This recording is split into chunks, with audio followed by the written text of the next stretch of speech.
Still Mills, what's the deal, man? Yo, bro, we man, listen, man. Deontay Wilder, right? Deontay Wilder. First off, I don't want to hear shit else about arbitration. I don't want to hear shit else about no step aside money. I don't want to hear nothing else about that, bro. No. Fuck no. No, nigga, like, at this point, it just sounds overtly ridiculous, man. Especially considering that he's about to fight a Carlos Negron. Juneteenth on pay-per-view.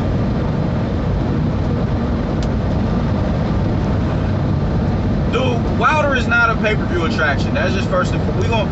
I'm gonna go from bad to good. I'm gonna get the shit that's really aggravating me out of the way.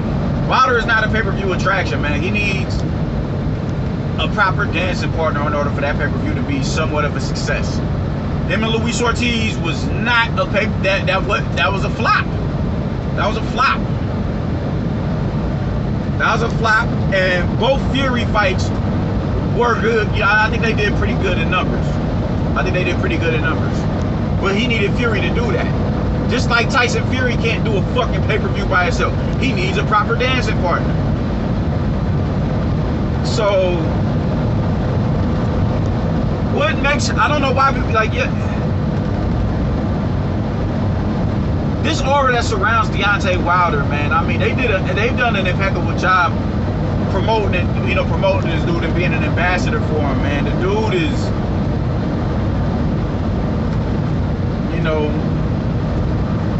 they went out of their way to make him to paint him in a certain light in the eye of the public.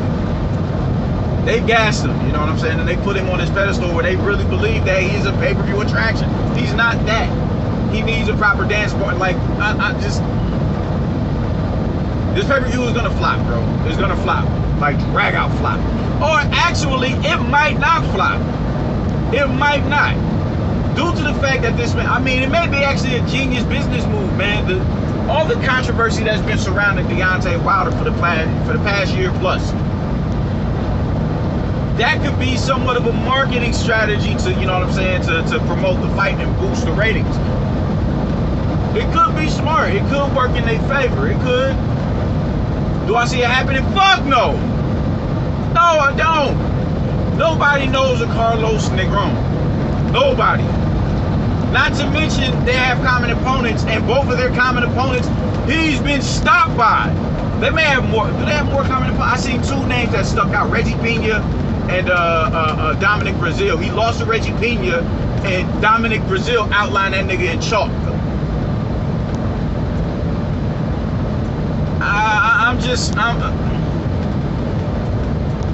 Why, bro? Like, that's the bad.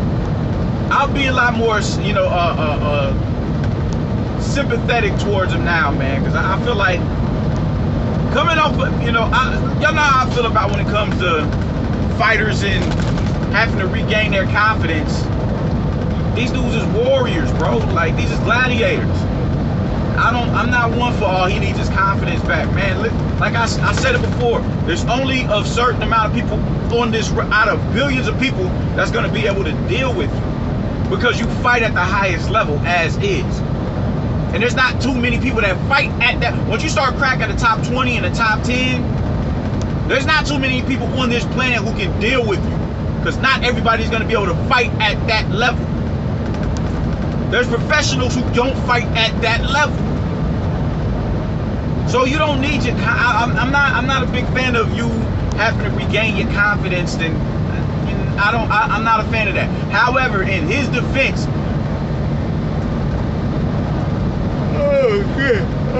my bad. Listening and watching him completely unravel this past year, it may be a logical thing to do with him, because he completely unraveled. He completely unraveled, man. Unraveled. crab in a bucket referee, disloyal trainer. The same referee that Doc Tyson Fury appointed. No need to go into all of that. No need to go into all of that. Everybody is to blame except JD's, and JD's was in there watching a man get his hands wrapped, but whatever, that's neither here nor there.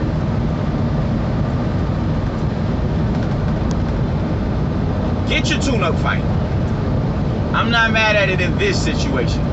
That's just how boxing works. Everybody, you know, Manny Pacquiao got tune-up fights off of when he got, you know, when he got comatose by Juan Manuel Marquez. It's understandable.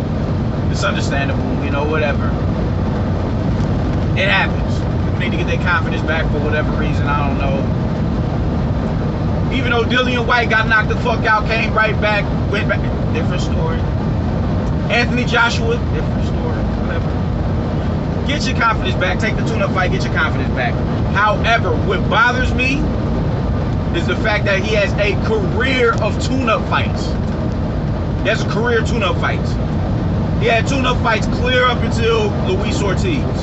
30 plus years, 30 plus fights into his career.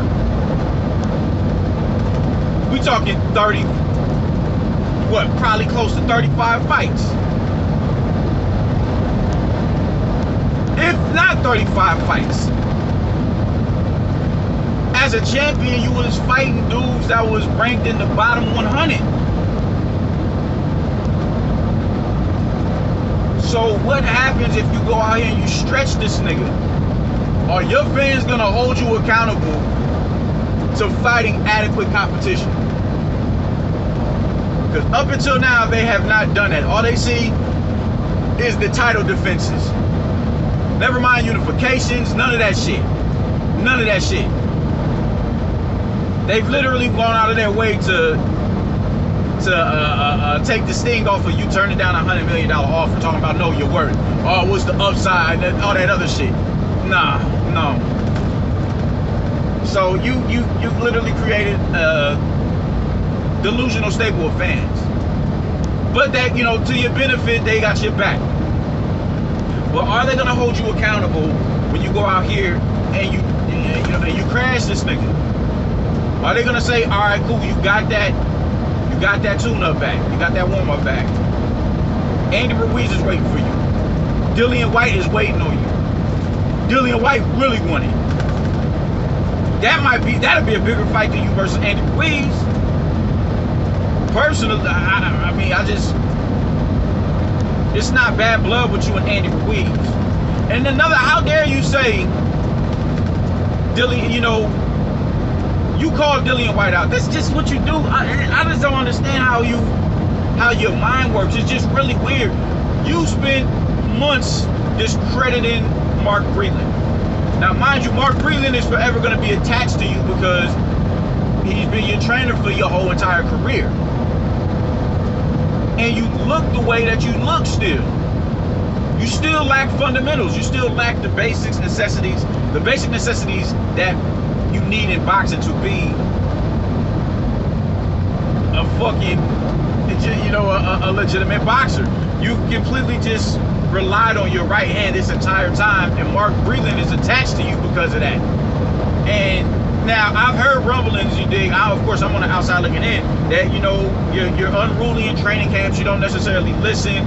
You don't want to do So on one hand, I get it. I understand him. On another hand, it's like, all right, bro, like, or, you know, it's nothing that there's nothing you could have done to tweak this man's skill, to enhance this man's skill set. But on another hand, if you're not listening, all right, you gotta want to be able to learn. You gotta want to be able to learn. You have to humble yourself. So Mark Breland is forever going to be attached to you because of that. And with all of the accusations that you made, people will take to your word more so than anybody else's because you allowed this man to stay in your camp, within your circle and all that. So when they hear you say he spiked your water, what makes you think a motherfucker like that's his job? He's a professional trainer who's been through them fires. You spike his water. Who am I to say you won't do that to me? I'm good. right then and there, you're destroying that man's livelihood, his reputation, everything. Just you're sullying that man's name. So after months of getting that shit, after months of staying quiet and biting his tongue, the minute he decides to clap back, you got the nerve to be, man, how you gonna do this to me, man? How you do this to me? Like, where's all this hatred coming from? Like, that's narcissistic as all hell.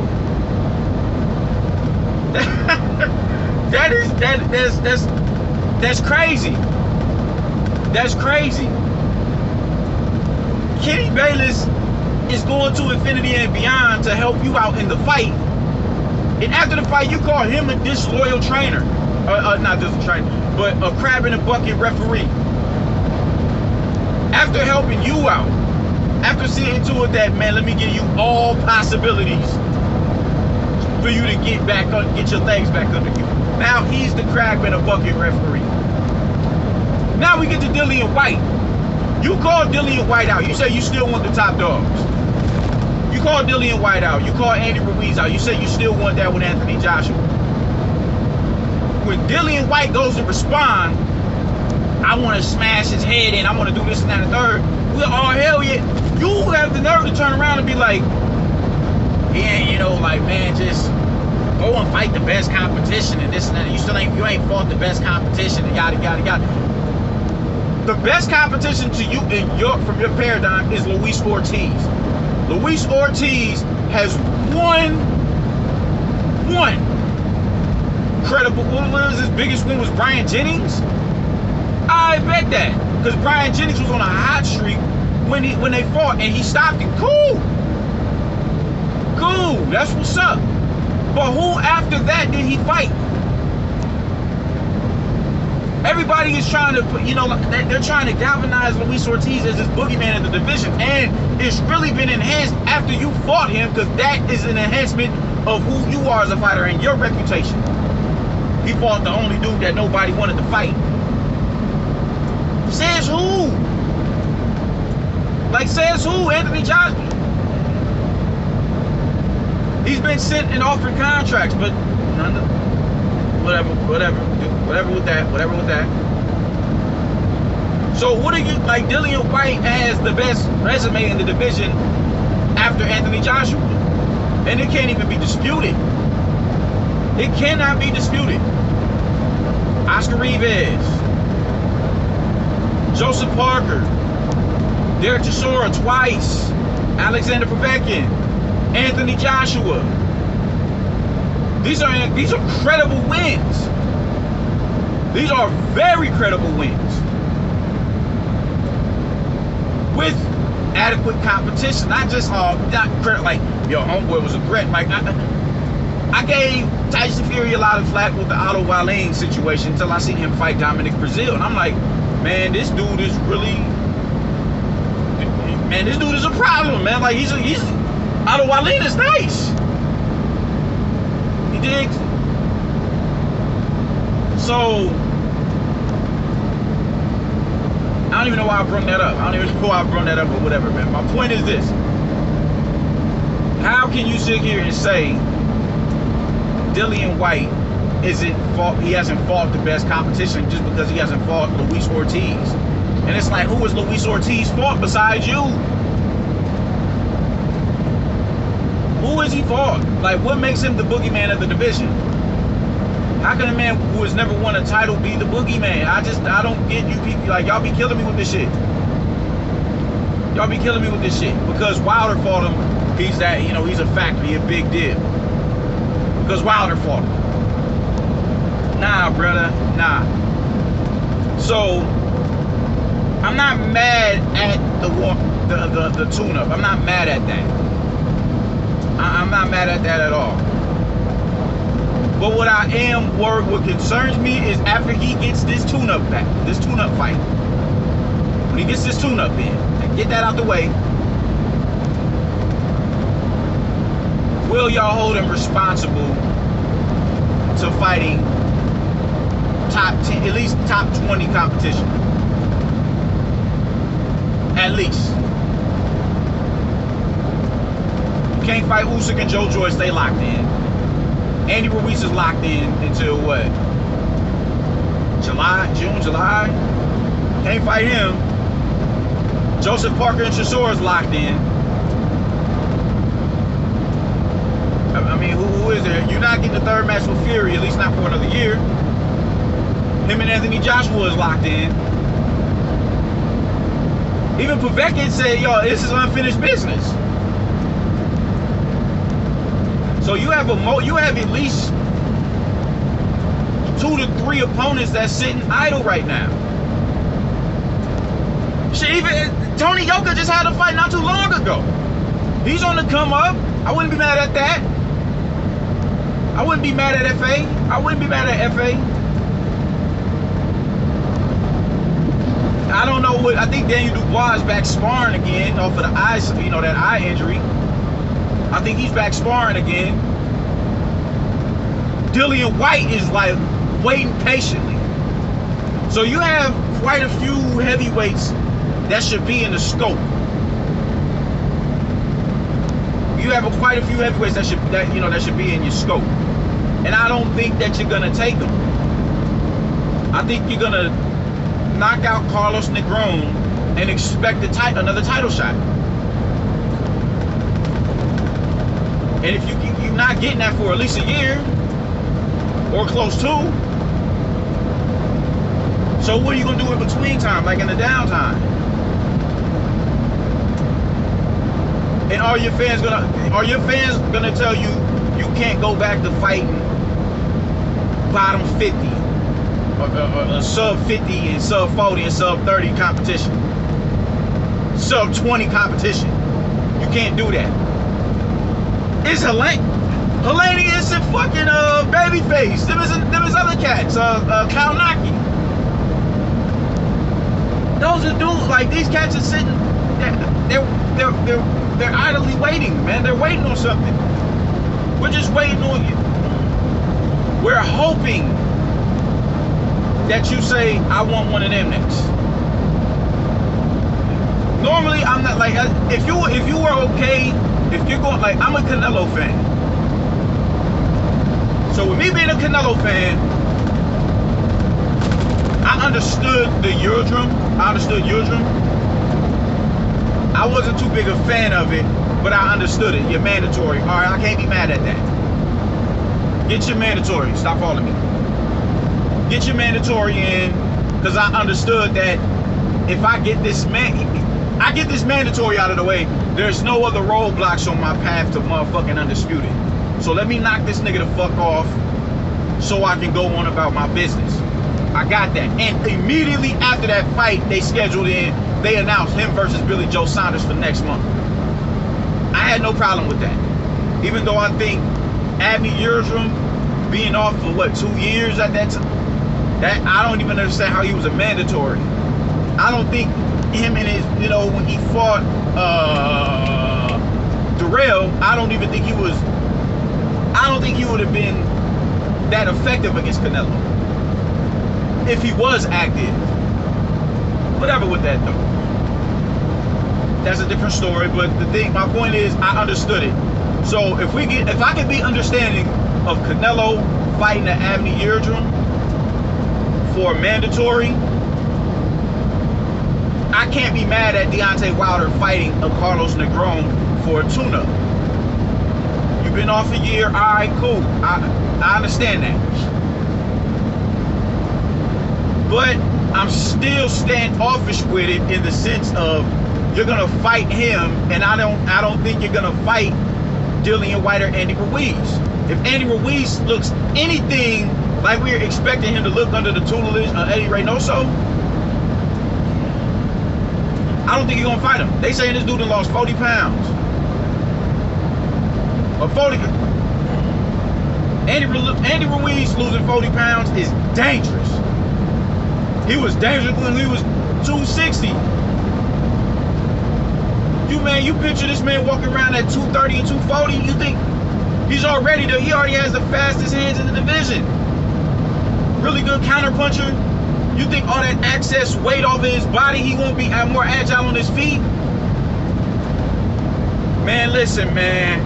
I don't think I'm really skeptical because I feel like you're gonna get comfortable with fighting a Carlos Negron, and you're gonna fight another Carlos Negron, and then another Carlos Negron, and your fans are not gonna. They're gonna enable you to do that. They're gonna come up with any and every excuse to, you know, to justify you fighting meager competition.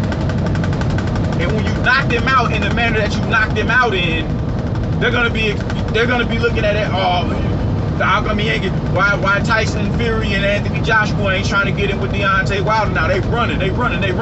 Even though Deontay Wilder isn't fighting any. I don't want to use this man's word, but I got to because it's actually a good slogan. He's not doing any heavyweight lifting. He's not. He's just fighting niggas that he's supposed to knock out. There's no challenge. There's no challenge. So that's my biggest takeaway from this. He's gonna get in there and outline Carlos Negron in chalk and expect to get another title shot. Expect to get another title shot.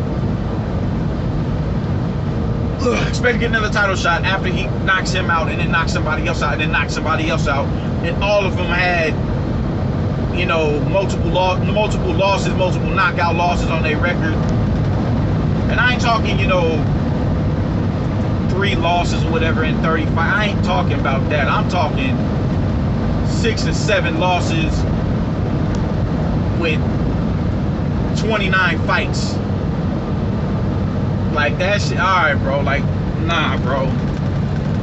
So I'm irritated about that, and I'm really irritated about that because I got a feeling that we're gonna see all over again what has been going on for the past 10 years.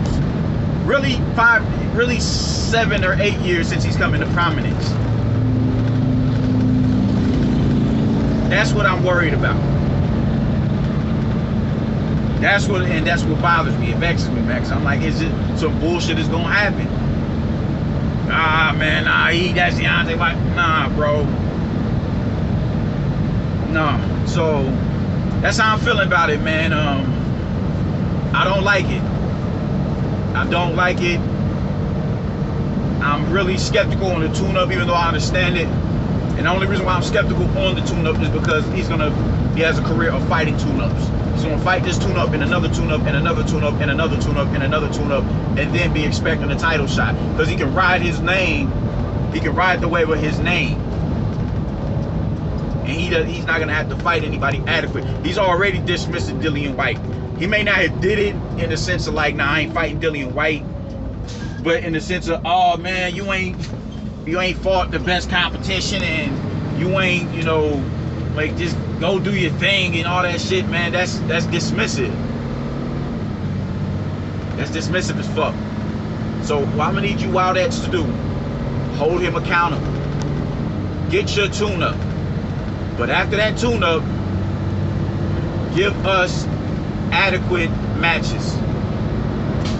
That's what I need y'all to say to him. Peace.